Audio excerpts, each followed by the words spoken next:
విద్యా సంస్థ అంతా కూడా స్వచ్ఛందంగా ఈ యొక్క విద్యార్థులంతా కూడా ఈ బంద్లో పాల్గొనేటువంటి పరిస్థితి ఉంది.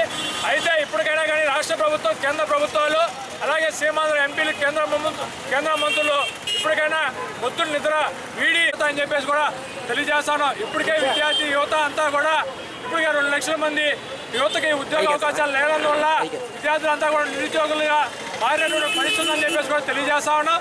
నిరుద్యోగ వృత్తి కూడా ఇవ్వటంలో పూర్తిగా కూడా ఇటు రాష్ట్ర ప్రభుత్వం, కేంద్ర ప్రభుత్వం పూర్తిగా కూడా వాళ్ళ వైఖరిని మేము నిరసిస్తా ఉన్నామని చెప్పేసి కూడా మేము తెలియజేస్తా ఉన్నాం.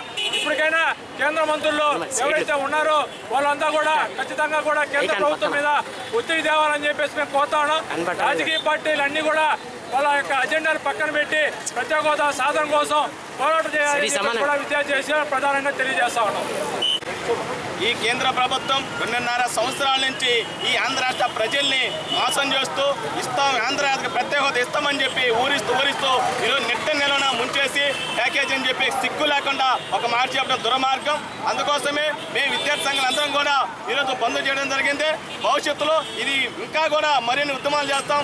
వెంటనే మీ సీమాంధ్ర ఎంపీలంతా కూడా కేంద్రానికి వెళ్ళి వెంటనే ఈ ఆంధ్రాకి ప్రత్యేక హోదా తేవాలని చెప్పి మేము చెప్తున్నాం. ఎందుకోసం అంటే ప్రత్యేక హోదా విషయంలో మీరు ఎందుకు దొంగ నాటకాలు ఆడుతున్నారు, మీరు ఇప్పటికైనా బయటపెట్టండి. ఆ రోజు రాష్ట్రాన్ని విడదీసేటప్పుడు కూడా మేము పోరాడుతున్నామని చెప్పి మీరు దొంగ పోరాటాలు చేసి ఈరోజు రాష్ట్రాన్ని అడ్డనీలుగా విడదీశారు. ఇప్పుడు కూడా అదేవిధంగా మేము పోరాడుతామని చెప్పి ఈరోజు సుజనా చౌదరి గారి అనేక మంది ఎంపీలు ఈరోజు చెప్తా ఉన్నారు. ఇన్ని పోటుగా మాటలు ఈరోజు చంద్రబాబు నాయుడు ఏంటో అతను ఏంటో నెట్టనేలం వచ్చింది. ప్యాకేజీ కోసమే పోరాడతామని చెప్పి ఈరోజు ప్యాకేజీని సమర్థిస్తారు. ఇలాంటి ముఖ్యమంత్రులు ఉంటే ఈరోజు తెలుగు రాష్ట్ర ప్రజలంతా కూడా నాశనమైపోతారు. ఎందుకోసం అంటే ఈరోజు మన దేశంలో మన రాష్ట్రం వెనకబడి ఉంది. అనేక మంది పారిశ్రామికవేత్తలు పారిశ్రామికలు ఉన్నాయి. వీళ్ళందరూ నిరుద్యోగులకు ఉద్యోగాలు రావాలన్నా, జీతాలు పెంచాలన్నా, ఈరోజు కాంట్రాక్ట్ పరిస్థితి పెంచాలన్నా అన్నింటి కూడా ఒక ప్రత్యేక హోదా వస్తేనే వీళ్ళంతా బాగుపడుతుంది తప్ప ప్రత్యేక హోదా రాకుండా ప్రత్యేక ప్యాకేజీ పేరుతో ఈరోజు ప్రజల్ని మోసం చేయడానికి సిగ్గుచేయటం. అందుకోసం మేము చెప్తా ఉన్నాం, భవిష్యత్తులో పార్లమెంటునైనా ముట్టనిచ్చి ఈ ఆంధ్రాకి ప్రత్యేక హోదా సాధిస్తామని చెప్పి విద్యార్థి సంఘాలందరినీ కలుపుకొని ఉద్యమాలు చేస్తామని చెప్పి చెప్తాము. ఇవాళ ఆంధ్రప్రదేశ్ ఉంటుందని చెప్పేసి కూడా మేము తెలియజేస్తాను.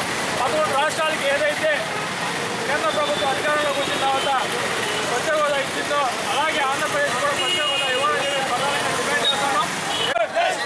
ఆంధ్రప్రదేశ్కు ప్రత్యేక హోదా వెంటనే